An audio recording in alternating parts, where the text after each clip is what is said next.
Hello दोस्तों, स्वागत है आपका मिश्रा क्लासेस पर। मैं हूं अनुराग मिश्रा।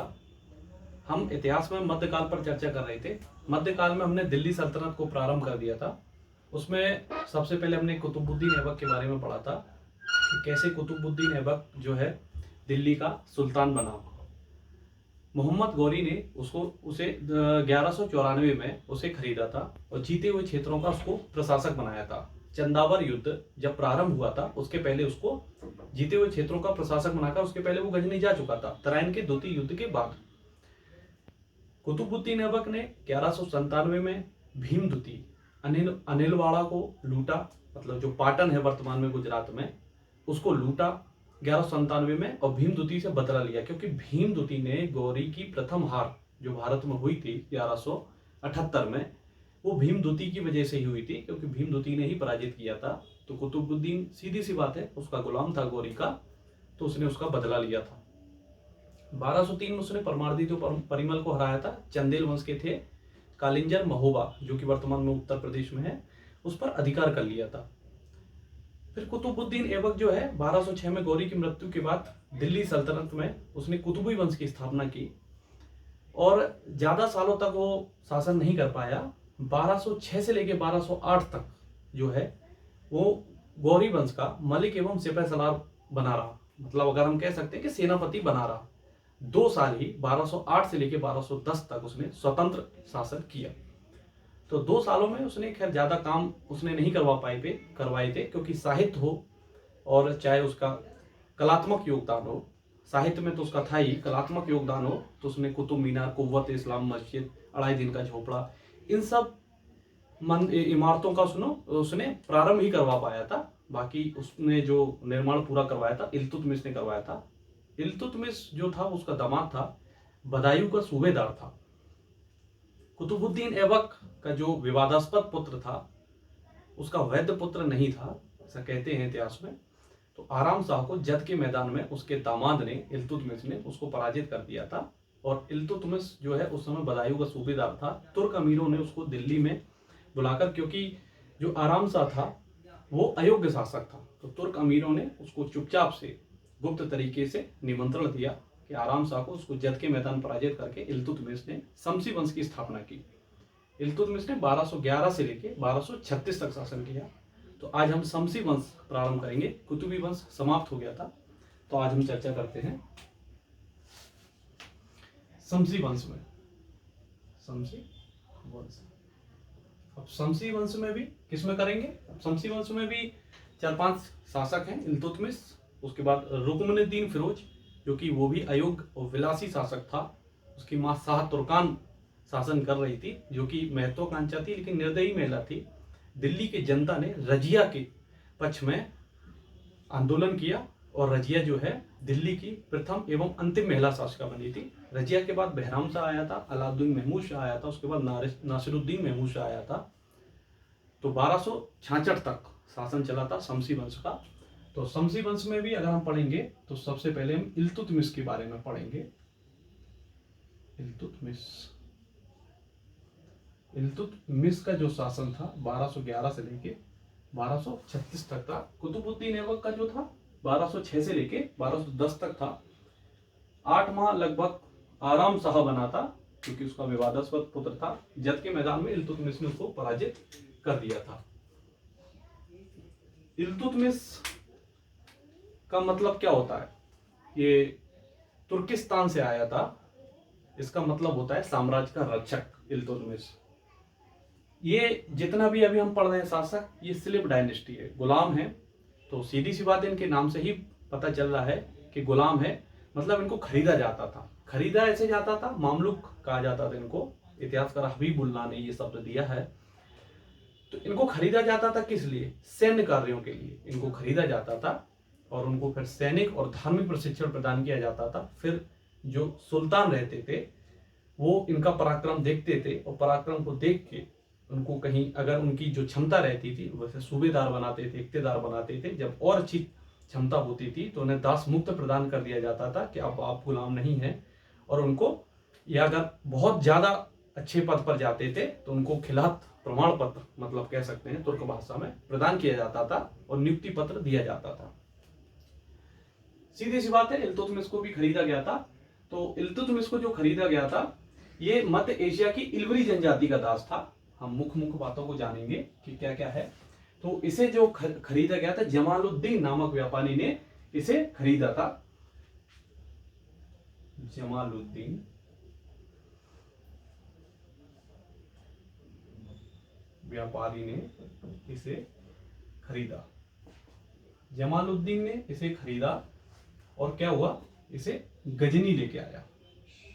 गजनी लेके आया। गजनी में लेके आने के बाद फिर ये दिल्ली आया। गजनी के बाद दिल्ली आया और दिल्ली में जो है, जैसा कि अभी मैंने बताया ही था पिछले वीडियो में, अगर आप जानेंगे, कुतुबुद्दीन ऐबक ने 1197 में भीमद्वितीय के विरुद्ध जो है आक्रमण किया था। तो 1197 में कुतुबुद्दीन ऐबक, तो मैं शॉर्ट में लिख देता हूं, ऐबक ने अनिलवाड़ा युद्ध के समय खरीदा। तो सबसे पहले इसने किसे खरीदा? कुतुबुद्दीन ऐबक ने खरीदा, जो कि इसका ससुर था।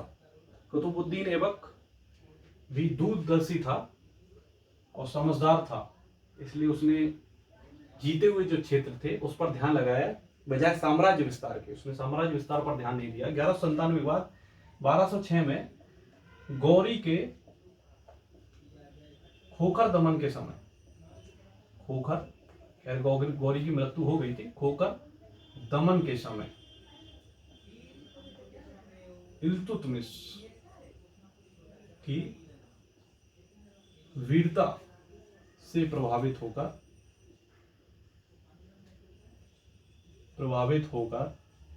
जैसा कि अभी मैंने बताया ही था कि प्रभावित होते थे तो कोई पद दिया जाता था।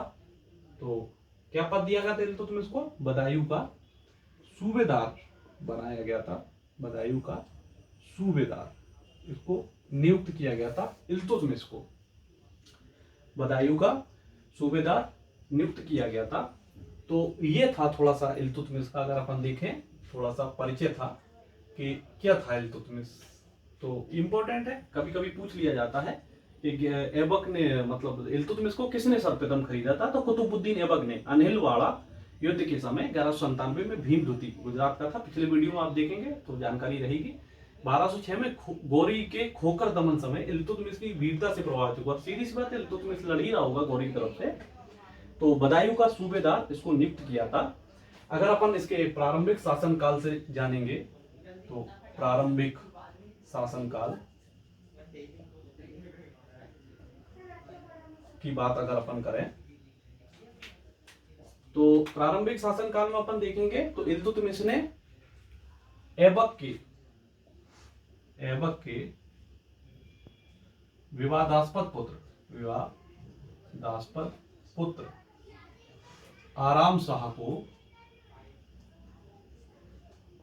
जद के मैदान, दिल्ली में ही क्षेत्र है ये, जद के मैदान में पराजित किया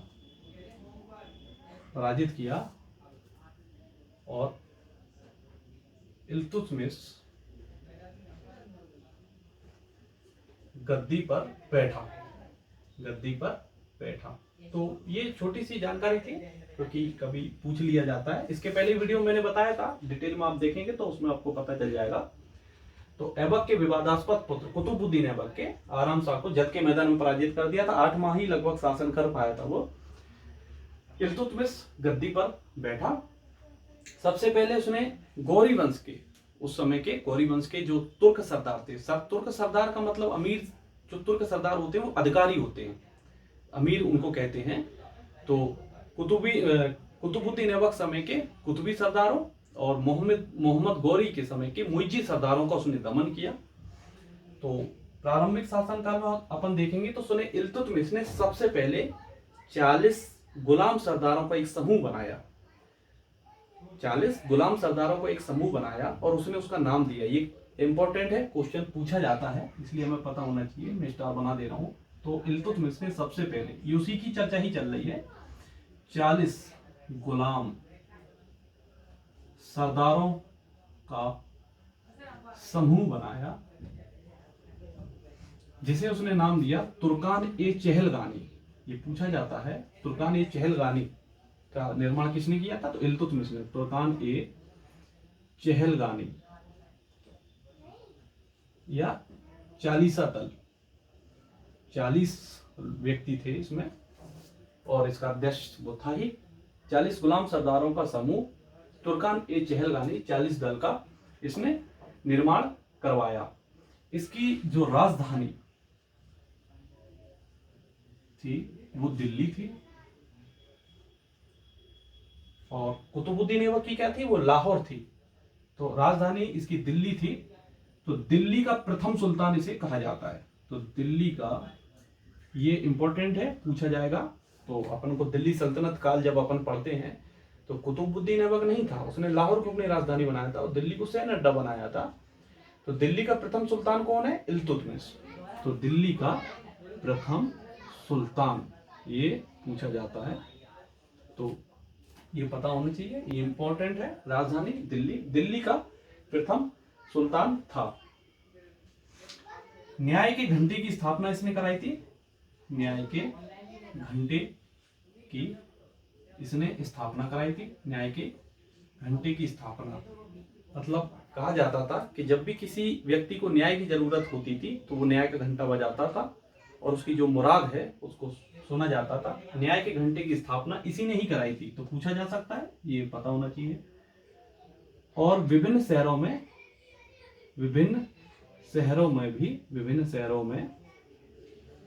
काजी की नियुक्ति, क्या काजी मतलब न्यायाधीश, विभिन्न शहरों में काजी की नियुक्ति भी की इसने। ये इसकी जानकारी थी। राजधानी दिल्ली, दिल्ली का प्रथम सुल्तान, न्याय के घंटे की स्थापना, विभिन्न शहरों में काजी की नियुक्ति। इल्तुतमिश का जो वजीर था, वजीर जो था वो निजाम, ये भी पूछा जाता है, निजाम उल मुल्क जुनैदी। निजाम उल मुल्क जुनैदी ये इल्तुतमिश का वजीर था, प्रधानमंत्री। शासन का जो आधार था वो विदेशी मुसलमान थे। शासन आधार जो था वो विदेशी मुसलमान थे। शासन का जो आधार था वो विदेशी मुसलमान थे। तो ये इसकी थोड़ी सी जानकारी है। ऐबक के विवादास्पद पुत्र आराम शाह को जद के मैदान में पराजित करके इल्तुतमिश गद्दी पर बैठा था। 40 गुलाम सरदारों का समूह बनाया था उसने ताकि उसके शासन वो बेहतर तरीके से चलवा पाए और उसका क्रियान्वयन कर पाए, और उसका नाम दिया तो उसने तुर्कान ए चहलगानी या चालीसा दल। दिल्ली में न्याय के घंटे की स्थापना उसने की थी। दिल्ली का प्रथम सुल्तान है ये। विभिन्न शहरों में भी उसने काजी या अमीर ए दाद, इसको काजी भी कहते हैं, अमीर ए दाद भी कह सकते हैं, पूछ सकता है, तो ये भी हमें पता होना चाहिए, अमीर ए दाद की इसने नियुक्ति की थी। और निजाम उल मुल्क जुनैदी को इसने अपना वजीर बनाया था। शासन का जो आधार थे वो विदेशी मुसलमान थे, मतलब तुर्क लोग थे। तो इल्तुतमिश की ये थोड़ी सी जानकारी थी, ये प्रारंभिक जानकारी थी। अब इसके अपन विजय अभियान पर चर्चा करेंगे, क्या इसने पाया, तो उस पर अपन चर्चा करते हैं।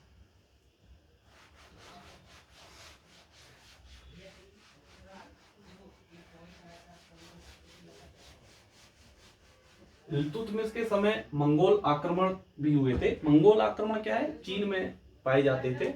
ये मंगोल एक जनजाति होती थी, आक्रमण थे। ये भी भारत पर जो है आक्रमण करके अपना शासन स्थापित करना चाहते थे, क्योंकि यहाँ तुर्क थे ही, स्थायी साम्राज्य की स्थापना हो ही गई थी। तो मंगोल जो थे, ख्वारिज एक स्थान है, कहाँ है वो, अफगानिस्तान के उत्तर पश्चिम में, ईरान के उत्तर में, कजाकिस्तान के दक्षिण में, तुर्कमेनिस्तान जो अगर अपन कहें मध्य एशिया जो है, तो उसमें वहां ख्वारिज में एक शासक हुआ करते थे, वहां मंगोल। अगर अपन जाएंगे तो पूर्व में सीधा चीन पड़ेगा, उत्तर में अगर अपन देखेंगे तो ख्वारिज में के पूर्व में देखेंगे मंगोल।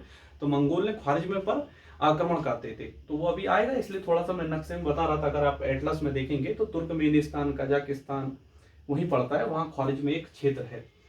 तो इल्तुतमिश के बारे में ये था, और परिचय के बाद अपन जानेंगे विजय अभियान।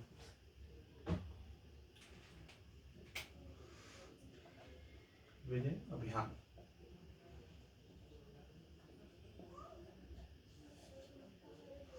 विजय अभियान में जैसे कुतुबुद्दीन ऐबक था, तो उसने क्या किया था कि जो जीते हुए क्षेत्र थे उसने साम्राज्य विस्तार नहीं किया था, जीते हुए क्षेत्रों पर ध्यान लगाया था और उसने संबंध की नीति अपनाई थी, उसने व्यवहारिक संबंध की नीति अपनाई थी और सफल कूटनीति से उसने साम्राज्य को सुदृढ़ किया था कुतुबुद्दीन ऐबक ने।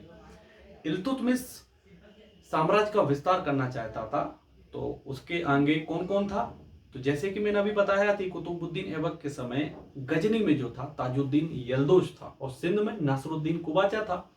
तो कुतुबुद्दीन ऐबक ने तो ऐसा नहीं किया। क्यों नहीं किया? क्योंकि जीते हुए क्षेत्र उसको लगते थे, क्योंकि उस समय राजपूतों का शासन था, परमार थे, चंदेल थे, तो कहीं इनके हाथों में शासन ना चला जाए। भारत में जो छत्र स्थापित किया था उसको बनाए रखना चाहता था, तो साम्राज्य विस्तार ना करके उसने व्यवहारिक संबंध की नीति से साम्राज्य को सुदृढ़ किया था, उसने साम्राज्य को व्यवस्थित किया था। इल्तुतमिश थोड़ा दूरदर्शी सोच का था। इल्तुतमिश साम्राज्य विस्तारवादी था, तो चाहता था अभियान किए उसने, तो उसके सीधी सी बात है कि जब साम्राज्य का विस्तार करेगा तो जहां वो करना चाहेगा वो उसके दुश्मन होंगे, शत्रु होंगे। तो उसने सबसे पहले 1215 ईस्वी में, 1211 में ये गद्दी पर बैठा था, 1215 ईस्वी में गजनी के शासन ताजुद्दीन यल्दोज को पराजित किया। तो 1215 में इसने गजनी के शासक ताजुद्दीन यल्दोज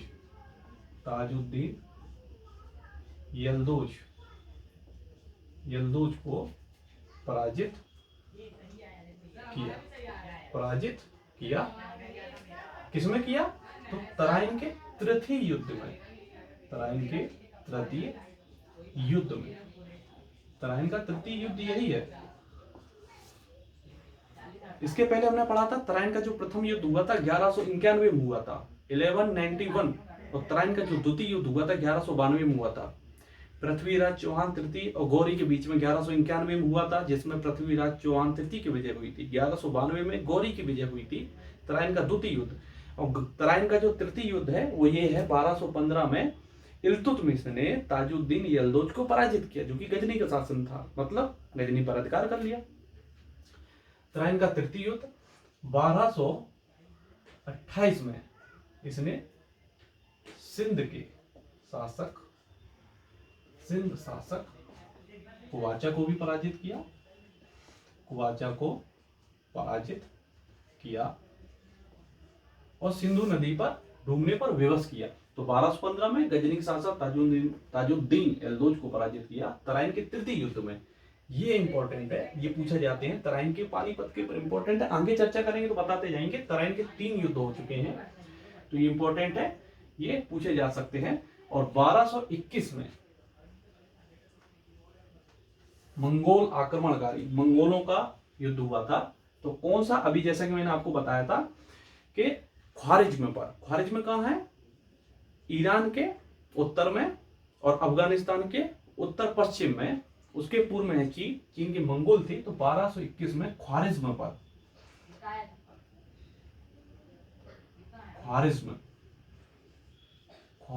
पर मंगोलों ने आक्रमण किया, मंगोलों का आक्रमण हुआ। ख्वारिज्म के उस समय जो शासक थे कौन थे? जलालुद्दीन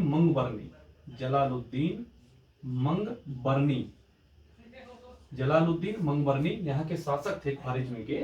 मंगोलों ने आक्रमण किया, तो क्या हुआ कि जलालुद्दीन जो मंगबरनी है इल्तुतमिश से शरण मांगी। किससे? इल्तुतमिश से आके शरण मांगी। इल्तुतमिश कहाँ का था? दिल्ली सल्तनत, मतलब दिल्ली का प्रथम सुल्तान था। इल्तुतमिश से शरण मांगी और प्रस्ताव दिया कि हम आक्रमण करेंगे ख्वारिज्म पर। किसके विरुद्ध? मंगोलों विरुद्ध। तो इल्तुतमिश ने साफ मना कर दिया। तो अगर अपन कह सकते हैं तो इल्तुतमिश ने साफ मना किया, तो मंगोल बहुत ही जो जनजाति थी, बहुत ही क्रूर जनजाति थी और वो साम्राज्य विस्तार के लिए आ ही रही थी। तो इल्तुतमिश ने सोचा हम क्यों इसको शरण दें, हम इसके प्रस्ताव को क्यों स्वीकार करें। अगर हम इसके प्रस्ताव को स्वीकार करेंगे तो हम भी फंस जाएंगे, हमारे पास भी आएगा। तो जब ये जो क्या बोलते मंगोल आक्रमणकारी हैं, जब इनको पता चला कि इल्तुतमिश ने शरण देने से इनकार कर दिया है, तो उन्होंने सिंधु नदी का आगे, सीधी सी बात है कि पाकिस्तान से अगर अंदर आएगा तो सिंधु नदी को पार करना पड़ेगा, सिंधु नदी के आगे अपना अभियान नहीं किया। तो इस प्रकार इल्तुतमिश ने अपनी कूटनीति की सहायता अपने साम्राज्य को जो है संरक्षित किया उसने। तो मंगोलों के जो इल्तुतमिश ने जो है शरण देने से इनकार कर दिया, किसको? जलालुद्दीन मंगबरनी को। तो मंगोल आक्रमणकारी उसमें उस समय कौन था? चंगेज खां। तो मंगोल आक्रमणकारी कौन था? चंगेज खां। तो चंगेज खां ने सिंधु नदी के आगे अपना अभियान नहीं किया, क्योंकि इल्तुतमिश ने ख्वारिज्म के शासक जलालुद्दीन मंगबरनी को शरण देने से इनकार कर दिया था। तो 1221 में ये हुआ था।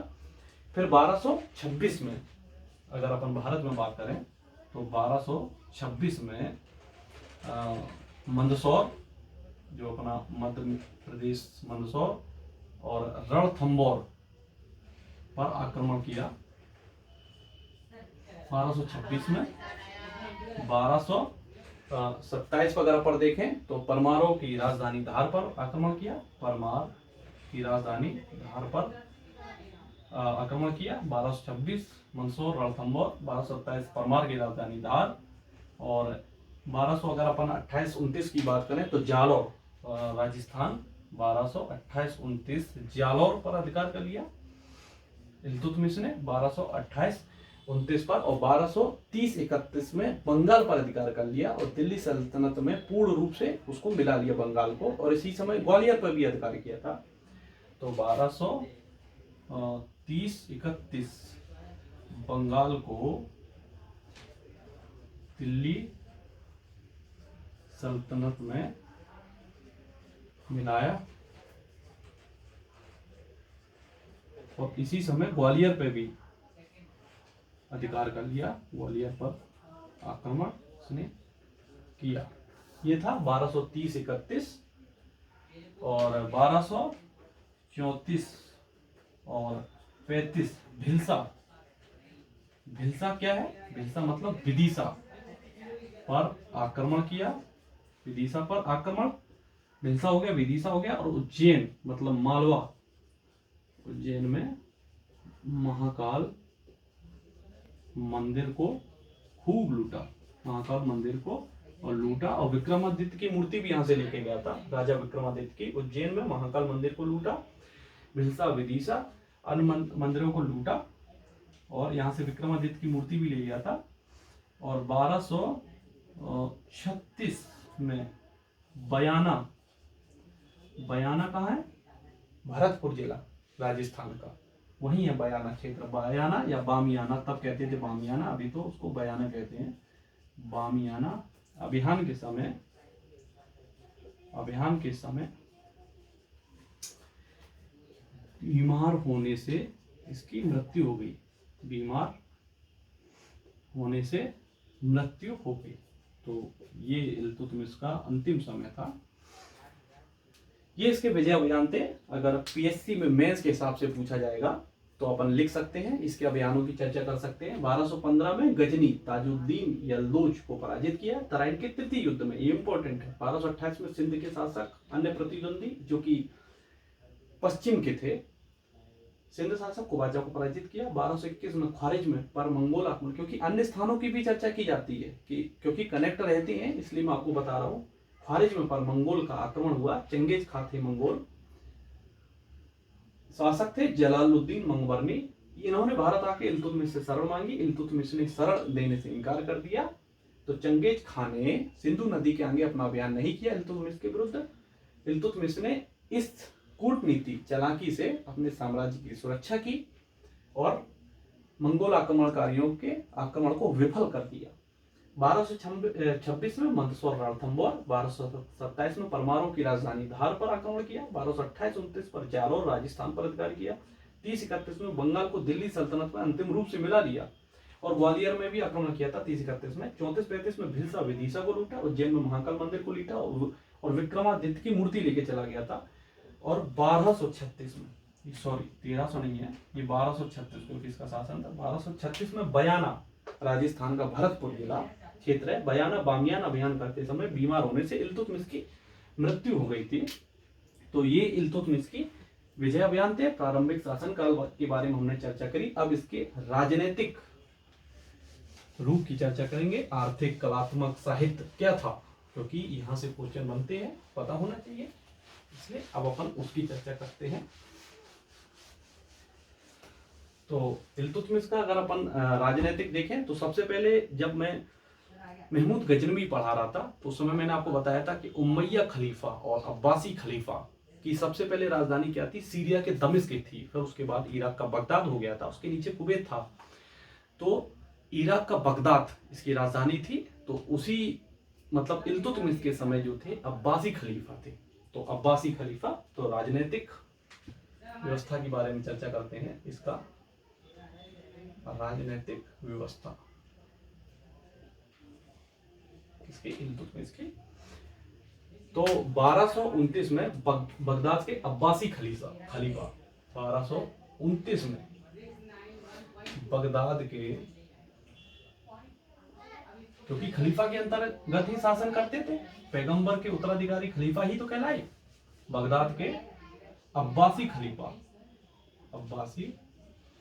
खलीफा बगदाद के अब्बासी खलीफा कौन थे, अल मुस्तसिर बिल्लाह। बगदाद के अब्बासी खलीफा कौन थे, अल मुस्तसिर बिल्लाह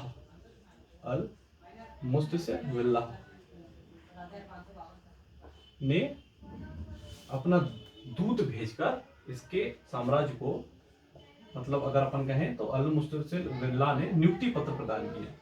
नियुक्ति पत्र, इसको अरब भाषा में क्या कहते हैं, खिलहत।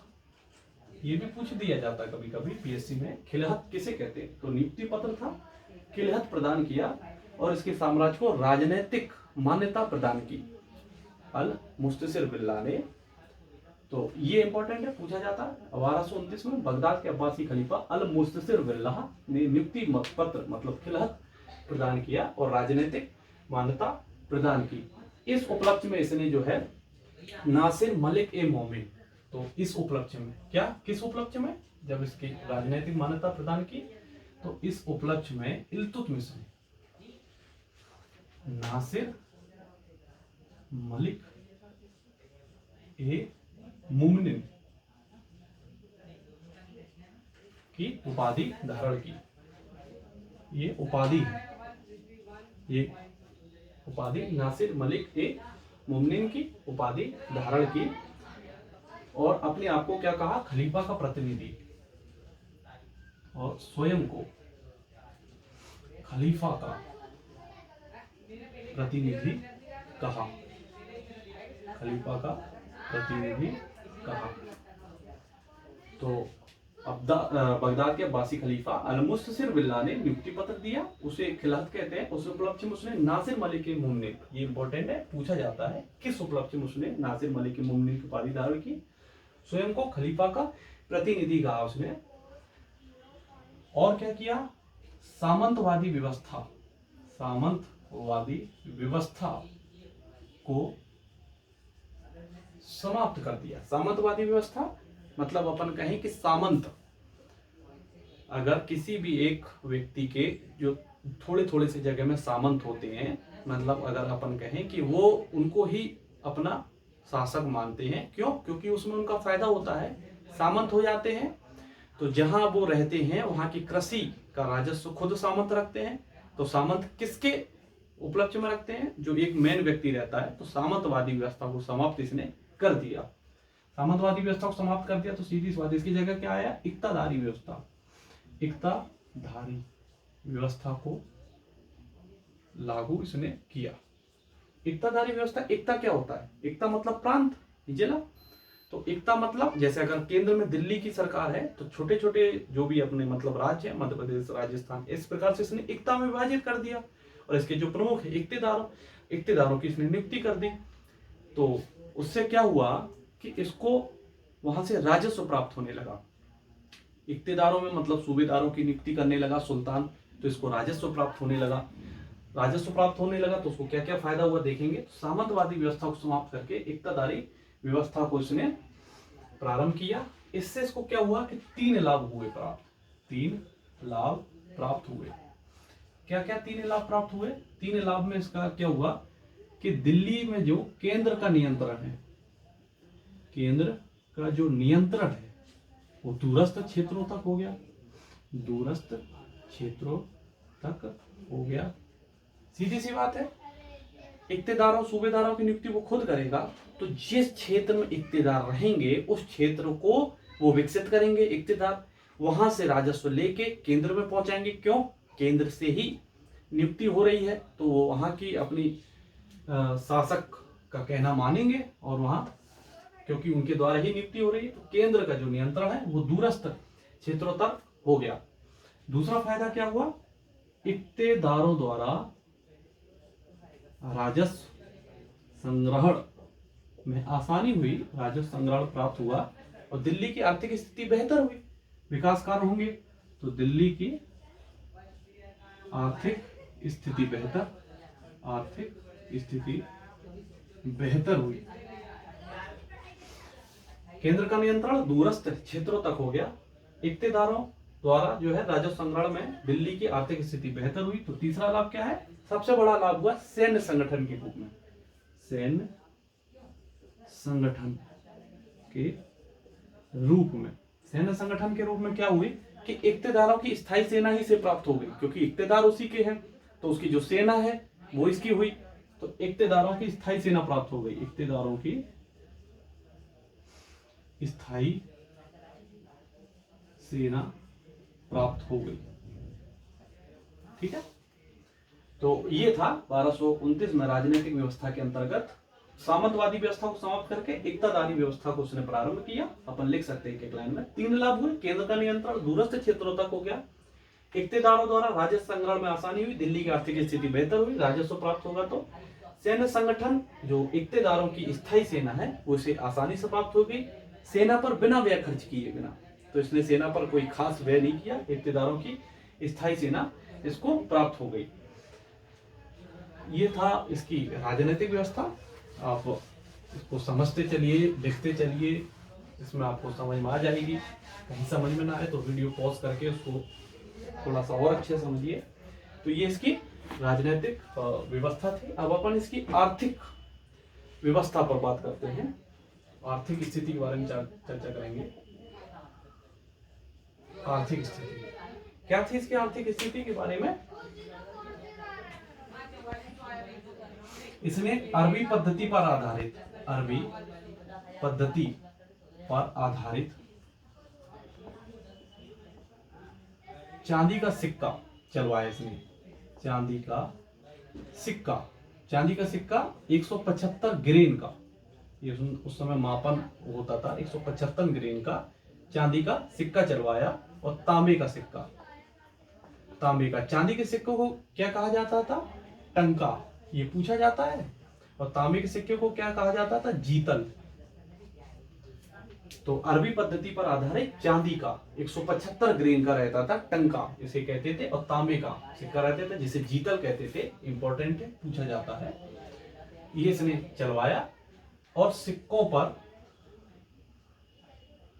ये पहले के जो शासन और सुल्तान थे अपना नाम लिखवाते थे, सिक्कों पर नाम लिखवाया।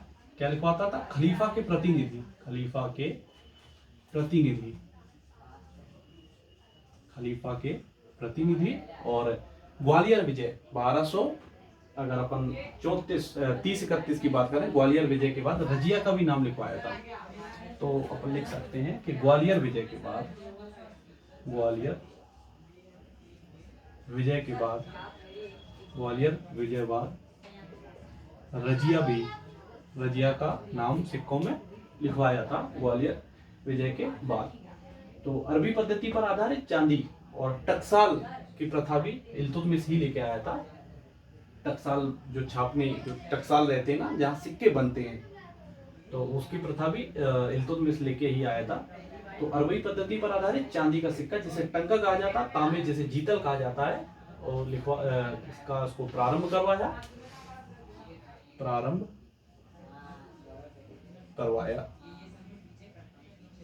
और सिक्कों पर नाम लिखवाता खलीफा के प्रतिनिधि, और ग्वालियर विजय के बाद उसने रजिया का नाम भी लिखवाया था।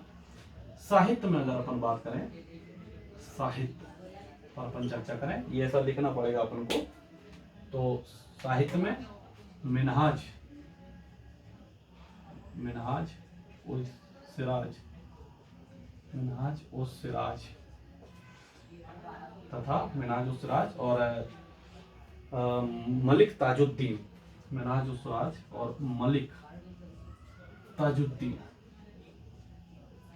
मिनहाज उस सिराज मलिक ताजुद्दीन जैसे विद्वानों को उसने संरक्षण प्रदान किया था, विद्वानों को संरक्षण उसने प्रदान किया था। इतना ही लिखना पड़ता है पीएससी की मेंस में, तो ये पता होना चाहिए। आर्थिक की बात हो गई, साहित्य की बात हो गई। अब कलात्मक जो योगदान था उस पर अपन बात करेंगे।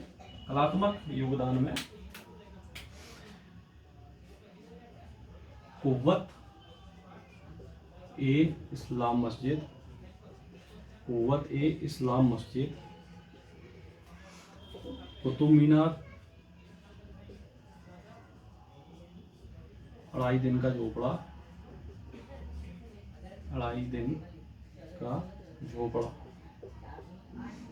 इनका निर्माण करवाया था। क्योंकि कुतुबुद्दीन ऐबक के पास उतना समय नहीं था, प्रारंभ जरूर करवा दिया था लेकिन निर्माण इल्तुतमिश ने करवाया था। कुव्वत ए इस्लाम मस्जिद दिल्ली के राय पिथौरा जो किला था राजपूतों का, उस पर उसने आक्रमण करके वहां के विष्णु मंदिर और 27 जैन मंदिरों को नष्ट करके कुव्वत ए इस्लाम मस्जिद का निर्माण कराया था।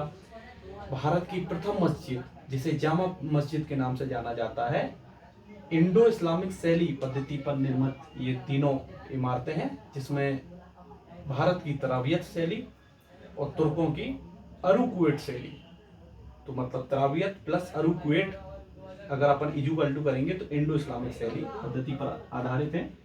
और कुतुब मीनार ख्वाजा कुतुबुद्दीन बख्तियार काकी की स्मृति में प्रसिद्ध मुस्लिम संत थे। अढ़ाई दिन का झोपड़ा विक्रयराज चतुर्थ द्वारा अजमेर में निर्मित सरस्वती कंठाभरण संस्कृत विश्वविद्यालय, उसी को तोड़कर उसके स्थान पर अढ़ाई दिन का झोपड़ा मस्जिद का निर्माण कराया था। इंपॉर्टेंट है, पता होना चाहिए। इल्तुतमिश ने इसका निर्माण पूरा करवाया था। जैसे कुतुब मीनार का अपन देखें, एक मंजिल का निर्माण करा पाया था, शेष मंजिलों का निर्माण इल्तुतमिश ने कराया था, तो ये पता होना चाहिए। तो इसका कलात्मक योगदान ये था। दूसरा देखें तो प्रथम शाही मकबरे का, शाही मकबरे निर्माण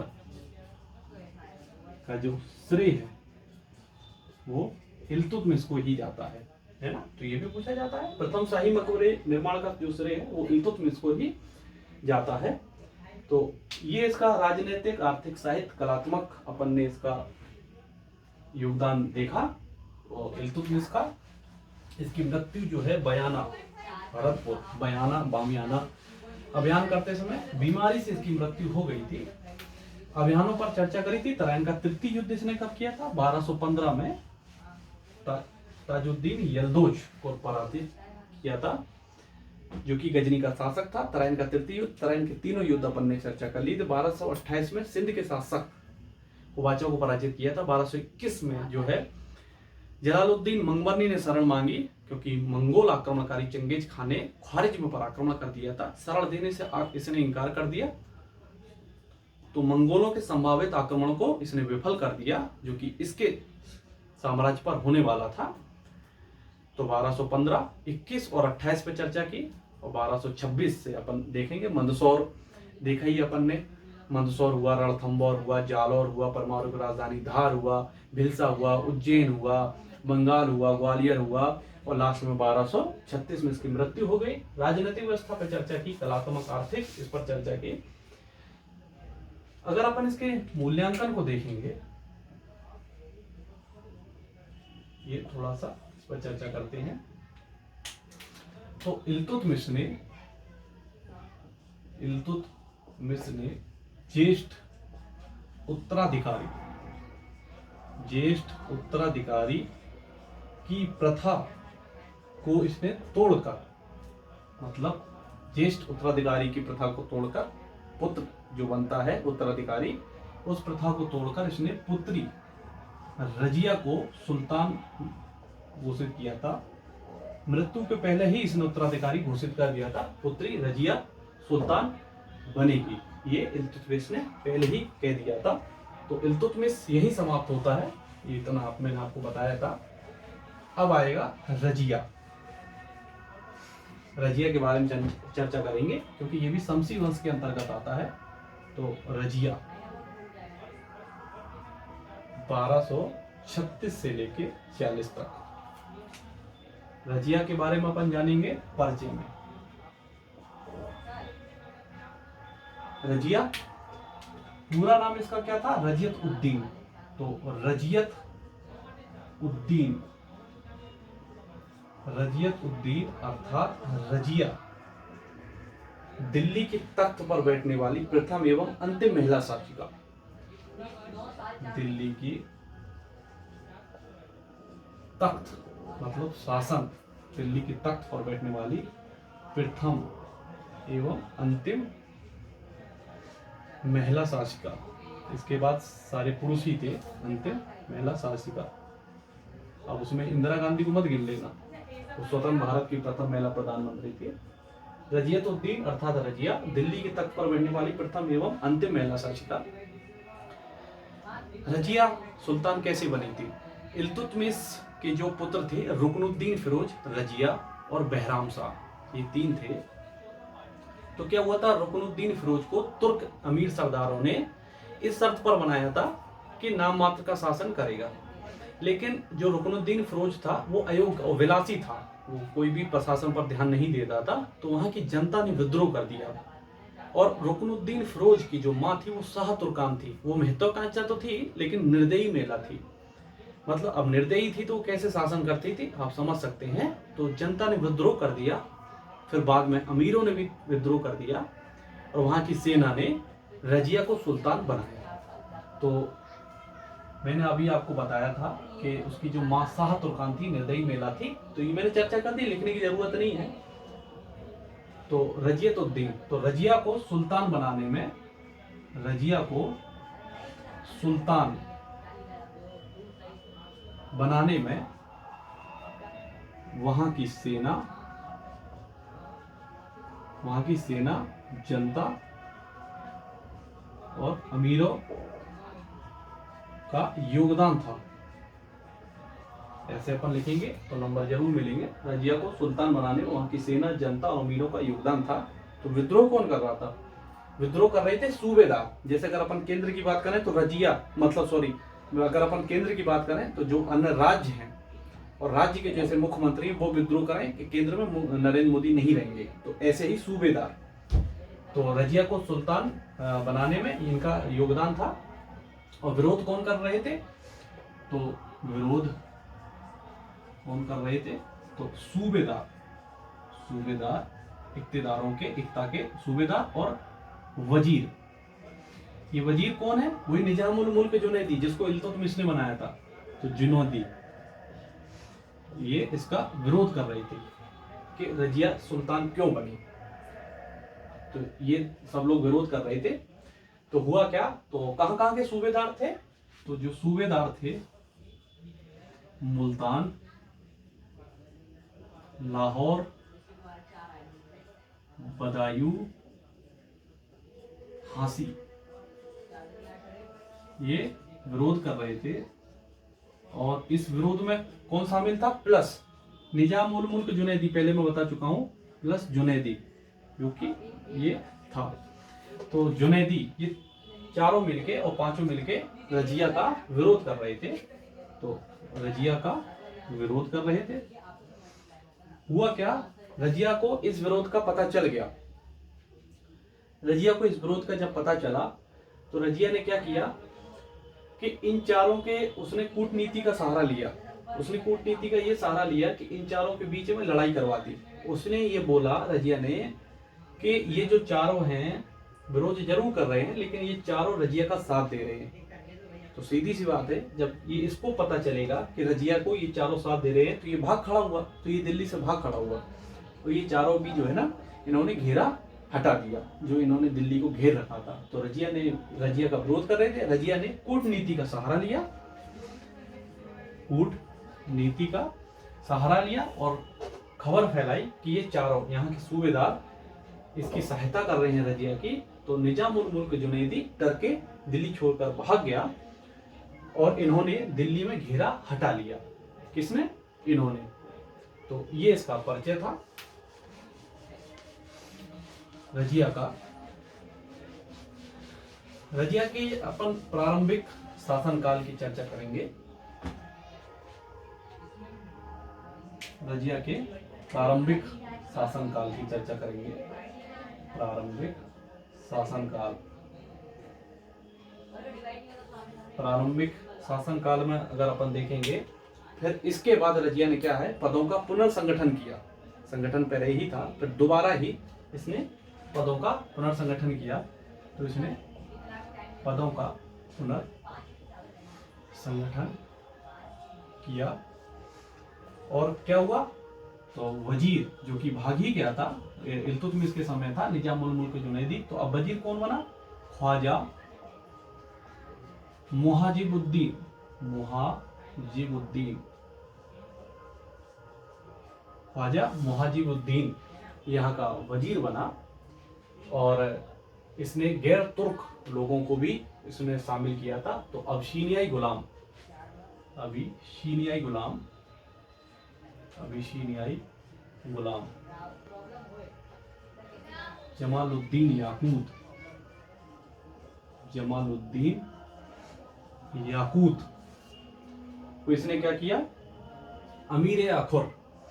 ये क्या होता है अमीर ए आखुर, अमीर ए आखुर घुड़शाला का अध्यक्ष नियुक्त किया, घुड़शाला का अध्यक्ष नियुक्त किया। यह आगे पता चलेगा अपन को। तो ये पूछा जाता है कि रजिया ने किसको अमीर आखुर का पद प्रदान किया था, तो जमालुद्दीन याकूत को। ये अबीसीनियाई गुलाम था, गुलाम ही रहते थे। तो जमालुद्दीन याकूत को अमीर आखुर घुड़शाला का अध्यक्ष नियुक्त किया। ख्वाजा मुहाजिबुद्दीन को इसने वजीर नियुक्त किया, अपना प्रधानमंत्री इसको बनाया। पदों का इसने पुनर्संगठन किया। रजिया ने पर्दा, मुस्लिम अगर अपन इस्लाम में देखेंगे तो जो महिलाएं हैं पर्दा प्रथा करती हैं, तो इसने पर्दा प्रथा को त्याग कर, इसने पर्दा प्रथा को त्याग कर पुरुषों के समान, पुरुषों के समान कुबा, कुबा मतलब क्या होता है, कोट, तुर्क भाषा में जाने तो कुबा कोट, कुल्हा टोपी, कुल्हा टोपी, पर्दा प्रथा को त्याग कर पुरुषों के समान कुबा कोट कुल्हा टोपी पहनकर सैन्य संचालन करती थी, सैन्य संचालन करती थी। इसके समय इसने पर्दा प्रथा को त्याग कर पुरुषों के समान कुबा कोट कुल्हा टोपी पहनकर सैन्य संचालन ये करती थी। अबीसीनियाई गुलाम जमालुद्दीन याकूत को अमीर आखुर घुड़शाला का अध्यक्ष इसने नियुक्त किया था। इसके समय भी ख्वारिज्म पर मंगोलों का आक्रमण हुआ। तो ख्वारिज्म पर मंगोलों का आक्रमण, मंगोलों का आक्रमण हुआ। इल्तुतमिश के समय जो मंगोलों का आक्रमण हुआ था, उस समय जो जलालुद्दीन मंगवर्नी वहां के शासक हुआ करते थे, जिन्होंने आकर इल्तुतमिश से शरण मांगी थी। अब क्या हुआ था, इल्तुतमिश यहाँ हटे तो रजिया आ गई। वहां भी जलालुद्दीन मंगवर्नी के बेटे हुसैन कल्तुम, उसका नाम था हुसैन कल्तुम। तो ख्वारिज्म पर मंगोलों ने फिर आक्रमण किया। तो क्या हुआ कि हुसैन कल्तुंग, ये कौन थे, जलालुद्दीन मंगवर्नी के पुत्र हुसैन कल्तुंग ने रजिया से शरण मांगी और वही प्रस्ताव रखा जो इल्तुत के सामने इनके पिताजी ने रखा था। जलालुद्दीन मंगवर्नी ने, हुसैन कल्तुम के पिताजी ने रजिया से शरण मांगी और प्रस्ताव रखा। तो रजिया ने क्या हुआ कि इसको शरण तो दे दी, हुसैन कल्तुम को शरण इसे दे दी, शरण दे दी, लेकिन प्रस्ताव को अस्वीकार कर दिया। तो अगर अपन कहें कि रजिया ने भी अपने पिता के समान मंगोलों के संभावित आक्रमणों से अपने साम्राज्य को सुरक्षित कर लिया और जो आक्रमण थे, जो संभावित आक्रमण थे, उसको विफल कर दिया। तो शरण तो दे दी लेकिन प्रस्ताव को अस्वीकार कर दिया। तो इसके समय भी ख्वारिज्म पर मंगोलों का आक्रमण हुआ था। तो ये प्रारंभिक शासनकाल था। अब अपन देखेंगे रजिया के विरुद्ध षड्यंत्र, क्या क्या षड्यंत्र हुए हैं। रजिया के विरुद्ध षड्यंत्र, रजिया के विरुद्ध षड्यंत्र।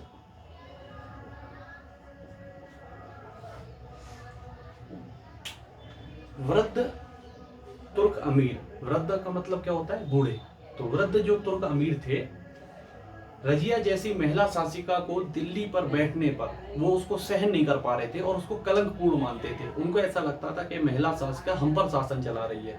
तो वृद्ध जो तुर्क अमीर थे उसको सहन नहीं कर पा रहे थे और उसको कलंकपूर्ण मानते थे। तो सीधी सी बात है कि उन्होंने मिलकर इसका विरुद्ध इसके जो है षड्यंत्र रचना चालू कर दिया, क्योंकि वो इसको हरा तो नहीं पा रहे थे, क्योंकि इसके पहले भी षड्यंत्र हो रहे थे, उसने विफल कर दिया था। तो इसके विरुद्ध षड्यंत्र प्रारंभ हो गए, जिसमें इसके खुद के ही अधिकारी शामिल थे, जिसकी नियुक्ति खुद रजिया ने ही की थी। और इसने अपने शासनकाल में सिर्फ 2 ही अभियान किए थे, रणथंभौर और ग्वालियर का, जो कि इन षड्यंत्रकारियों के कारण ही विफल हो गए रजिया के। तो रजिया कैसी महिला शासिका थी, ये मिनाज उस स्वराज ने कहा है कि सिवाय नारित्व के रजिया में बादशाही के समस्त गुण विद्यमान थे, परंतु इसी नारित्व के कारण इसके सारे गुण मर्दों की नजरों में बेकार थे। ये मिनाज उस स्वराज ने उसकी शासिका और उसकी क्षमता को देखते हुए उसको कहा था। तो रजिया अच्छी खासी महिला शासिका थी, वो भी उस समय में जब महिलाओं को उतना स्थान प्राप्त नहीं होता था समाज में, और उनको सिर्फ भोग या विलासिता की चीज समझा जाता था। तो उस समय रजिया ने मतलब सुल्तान पद धारण किया था और उसको अच्छे से संचालन किया था। तो वृद्ध तुर्क अमीर इसको सहन नहीं कर पा रहे थे और उसके विरुद्ध षड्यंत्र प्रारंभ हो गई। तो इसके विरुद्ध जो षड्यंत्र में शामिल कौन कौन था? तो अमीर ए हाजिब। हाजिब क्या होता है? अभी आपने अमीर आखुड़ तो जान ही लिया कि घुड़शाला का अध्यक्ष। तो अमीर हाजिब क्या होता है? दरबार का प्रमुख अधिकारी होता है। दरबार का प्रमुख अधिकारी।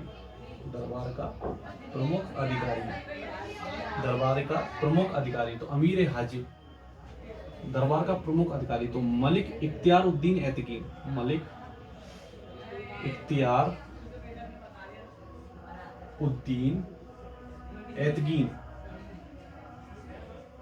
इख्तियारुद्दीन ऐतकीन, ये अमीर हाजिब दरबार के प्रमुख अधिकारी थे उस समय, जो कि रजिया के विरुद्ध षड्यंत्र रच रहे थे। तो इसमें भटिंडा कौन? जो उस समय दिल्ली और अजमेर के बीच में था, सामरिक महत्व का केंद्र था। गौरी ने आक्रमण कर दिया था 1189 में, मैंने पिछले वीडियो में चर्चा की है। उसी के कारण ही तराइन के प्रथम और द्वितीय युद्ध हुए थे। अवश्यम भावी हो गया था, पृथ्वीराज वहां तृतीय, ये वही भटिंडा है। तो भटिंडा के सूबेदार अल्तुनिया, जो कि आगे चल के रजिया के पति बने, इनसे निकाह किया था। तो भटिंडा के सूबेदार अल्तुनिया और लाहौर के सूबेदार कबीर खां,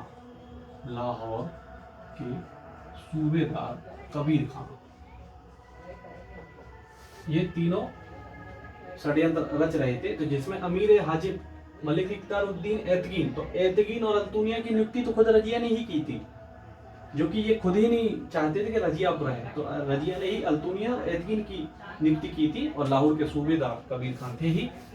तो ये आक्रमण रच रहे थे।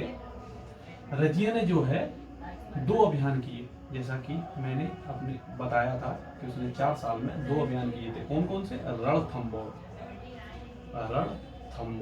और ग्वालियर।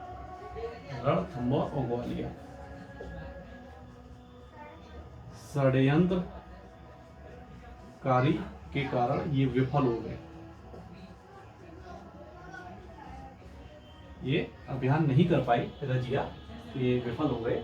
तो अगर अपन सबसे पहले देखें प्रारंभिक विद्रोह में, तो प्रारंभिक विद्रोह में अपन देखेंगे तो सबसे पहले जो विद्रोह किया, प्रारंभिक विद्रोह लाहौर की सूबेदार कबीर खान ने किया।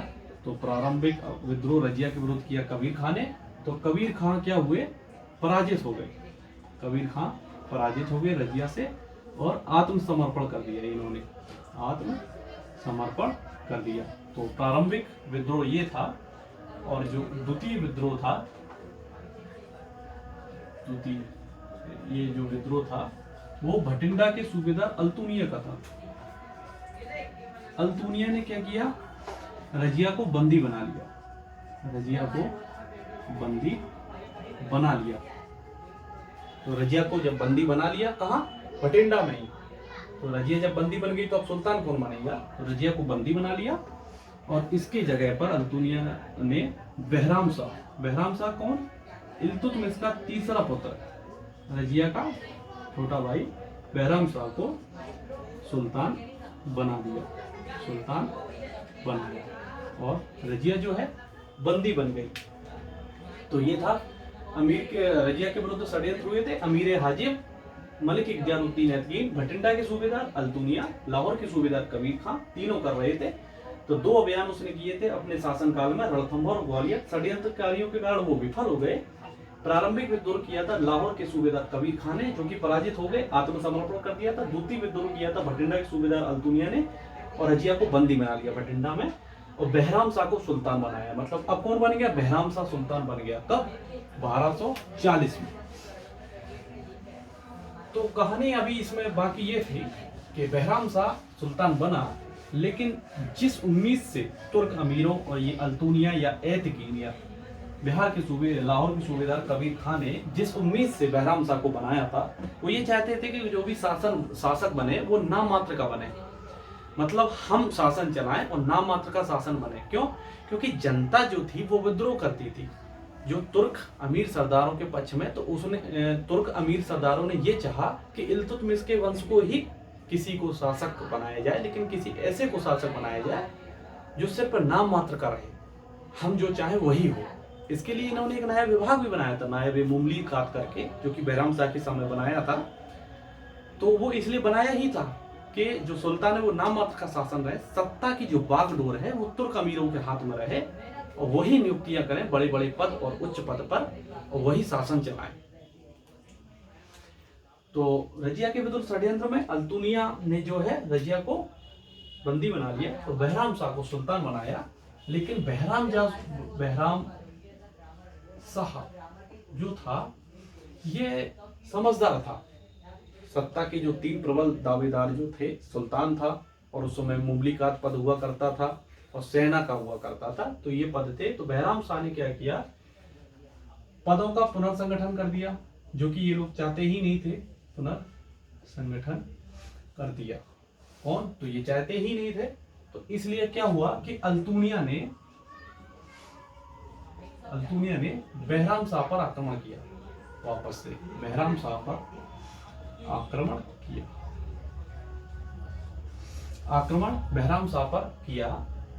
लेकिन रजिया जो है कूटनीति की सहायता से रजिया ने अल्तुनिया से शादी कर ली, निकाह कर लिया। तो रजिया ने अल्तुनिया से निकाह कर लिया कि बहराम शाह पर आक्रमण मैं भी करूंगी, क्योंकि रजिया भी क्यों चाहेगी कि बहराम शाह शासक बने। तो रजिया ने अल्तुनिया से विवाह कर लिया और दोनों ने मिलकर बहराम शाह पर आक्रमण कर दिया। लेकिन बहराम शाह की सेना से पराजित हो गए। बहराम शाह की सेना से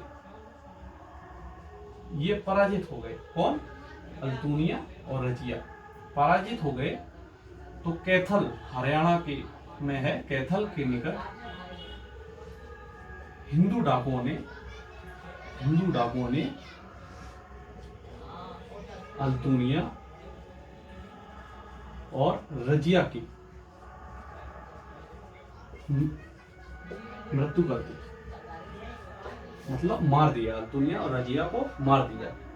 तो हिंदू डाकुओं ने कैथल के निकट, ये पेड़ के नीचे एक आराम कर रहे थे आक्रमण करने के बाद, तो बहराम शाह को ने पदों का पुनर्संगठन कर दिया, जो कि ये चाहते ही नहीं थे। तो अल्तुनिया ने बहराम शाह पर आक्रमण किया, लेकिन रजिया ने कूटनीति का सहारा लेकर अल्तुनिया से निकाह कर लिया और बहराम शाह पर आक्रमण कर दिया।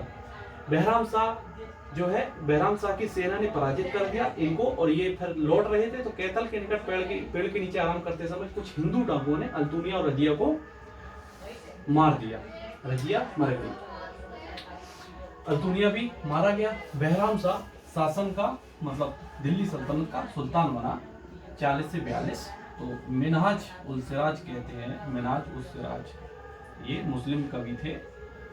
मिनहाज उल सिराज कहते हैं कि रजिया में सिवाय नारित्व के बादशाही के समस्त गुण विद्यमान थे, परंतु इसी नारद के कारण उसके समस्त गुण मर्दों की नजरों में बेकार थे।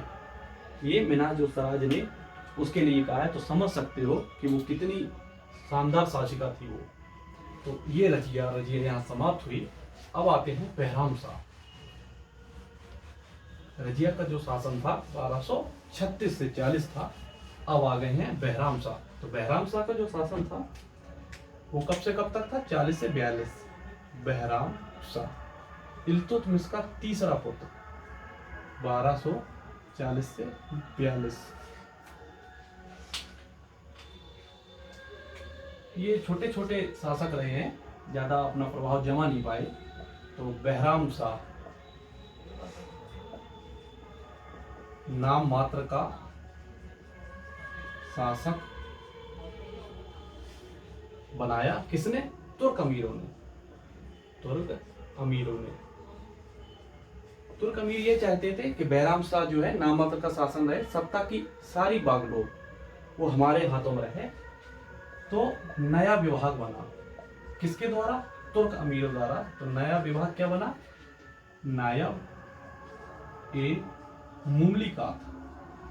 नायब ए मुमलिकात, ये पूछा जाता है, इंपॉर्टेंट है, ये पता होना चाहिए। नायब ए मुमलिकात ये बहुत बड़ा पद था, नायब मुमलिकात। और सबसे पहले नियुक्ति जो की गई एतकीन की गई, मलिक इख्तियार उद्दीन एतकीन। जैसा कि मैंने बताया ही था कि रजिया के समय वो षड्यंत्र कर ही रहा था, तो मलिक इख्तियार उद्दीन एतकीन की नियुक्ति की गई।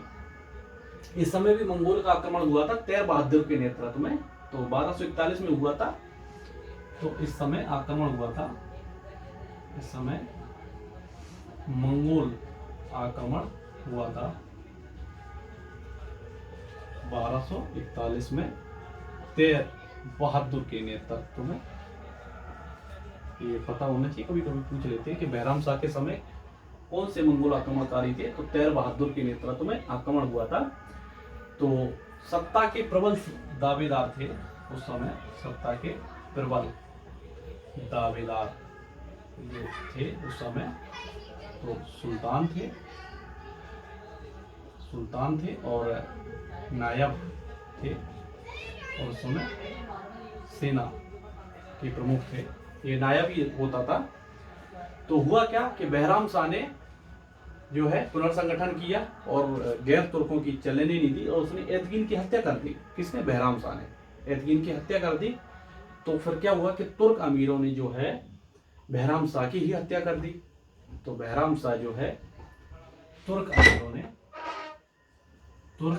अमीरों ने 1242 में बहराम की हत्या कर दी। तो बहराम की हत्या कर दी 1242 में, बहराम शाह की मृत्यु हो गई। अब आगे चर्चा करते हैं।